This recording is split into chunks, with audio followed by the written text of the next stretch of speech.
Was Mi'kmaq your first language that you learned to speak? Yeah. My father was very traditional, and he wouldn't allow us. He didn't allow English to be spoken at home, and it was a murder. I shouldn't say a murder. It was a big challenge starting school when you don't understand the language. Yeah. But I was determined. As I grew older and I see the way teachers treated Aboriginal children, I made up my mind. I said, they're not going to keep me back. I'm going to continue going where I want to go.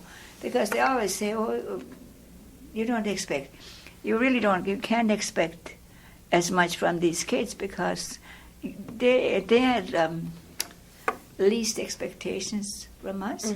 But I was determined. I was going to do it. And so after I had that in the back of my mind, and I want whatever I want to do. I want to do it well, and I'm going to do it. And of course, my parents were very strong believers in education. It was. I know when I went to school, they didn't encourage us to speak our language even in our own playground. Yeah. No, it's terrible. Like even the stuff that's coming out now about the residential schools and stuff. It's good that your father didn't let you go to one. Yeah. I don't know why I didn't. I know he just said nobody was going.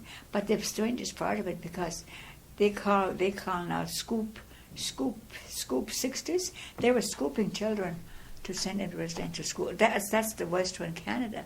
Scooping 60s, I think they call it. They would just literally pick them up, put them on a bus, and take without parents' permission. Without parents' permission, they would just take kids? That's what they call it, scooping 60s. That's terrible. Yeah, that happened. In my own community, I know the grandmothers my age now would talk about it and say, oh, I almost ended up in residential school too, but my aunt saved me.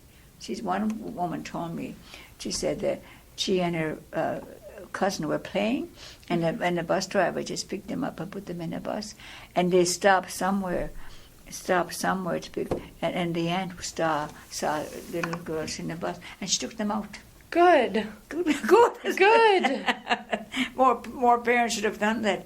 But by the same token, some people, I guess, needed to go because some people were just not able to take care of their own children. But certainly people that are able to care of their own children should have been left alone and let them bring up their own children. Yeah. No, that's terrible to just take kids. That's right, yeah. Yeah, you at least should need parents' permission unless there's like proof of like, there's terrible. Like abuse or they can't feed their kids or something. Then, but those Indian agents, they ran our lives. We had no say in anything.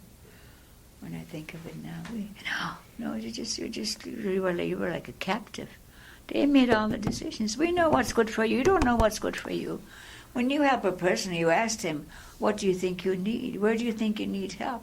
There was no such a thing. There was just a barrage of rules we had to follow. They just told you what to do. Yes, yeah. That's terrible.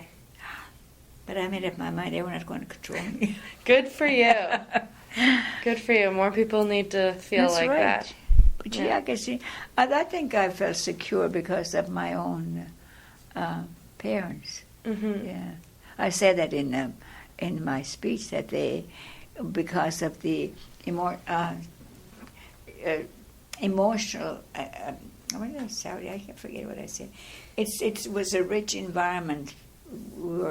We were supported physically and emotionally, and I really feel that's what helped me to deal with the injustices in the society.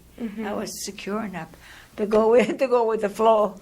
Yeah. Not always so. Sometimes you go under, eh? Yeah. No, especially, like you were talking about earlier, if your teachers, don't believe in you and stuff, that's hard to deal with. I had one good teacher who really believed in me, though. I think that's what saved me. She instilled in me love for learning and love for reading. Yeah, and I really appreciate that. She was a sister of St. Martha, of course.